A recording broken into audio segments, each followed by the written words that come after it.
Bienvenue à tous. La BAD est de retour à Abidjan, annonce faite officiellement hier par le président de la Banque africaine de développement, Donald Kaberuka. Il a également ajouté que le groupe va célébrer le 4 novembre prochain à Abidjan son 50e anniversaire. On fait le point avec Hamza Diaby.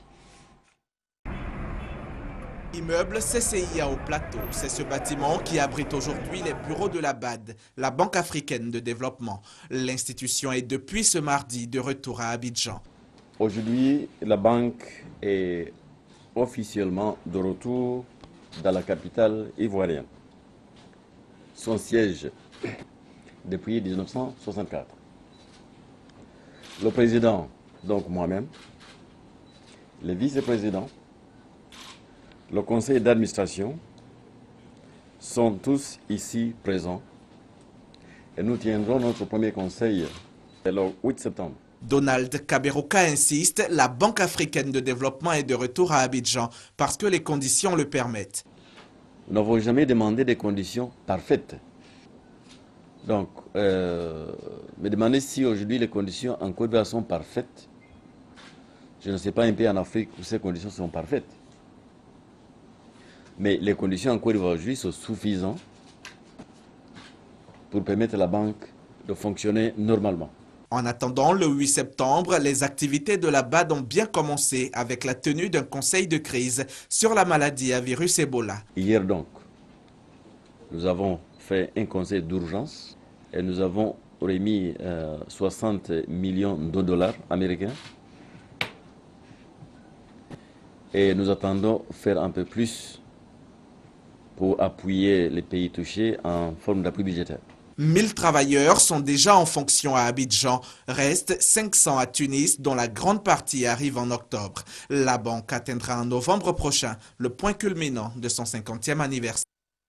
Et vous l'avez entendu, la BAD décaisse d'urgence 30 milliards pour soutenir le Nigeria, la Guinée, la Sierra Leone et le Libéria touchés par l'épidémie d'Ebola. Pour le moment, aucun malade d'Ebola en Côte d'Ivoire, mais les experts venus de ces pays touchés auront une réunion ce matin à Abidjan avec le ministre ivoirien de la Santé sur la fièvre à virus Ebola. Raymond Goudou-Kofi, qui a reçu des chèques hier, chèques remis par 3 entreprises dont la compagnie ivoirienne d'électricité CIE et la société de distribution d'eau en Côte d'Ivoire, la SODECI, pour soutenir le gouvernement dans ses actions de prévention et de sensibilisation sur la fièvre à virus Ebola. Aucun cas déclaré en Côte d'Ivoire, on l'a dit. Le gouvernement ivoirien mise sur les mesures de prévention. Et dans le cadre de ces mesures, le ministère des Sports suspend toute compétition internationale. Et en raison de l'épidémie d'Ebola, le match Guinée-Togo, initialement prévu le 5 septembre prochain à Conakry pour le compte de la première journée des qualifications de la CAN 2015, a été délocalisé à Casablanca, au Maroc. Information donnée par la Fédération togolaise. Avec 84 malades supplémentaires en 3 jours, Ebola continue sa progression en Afrique de l'Ouest.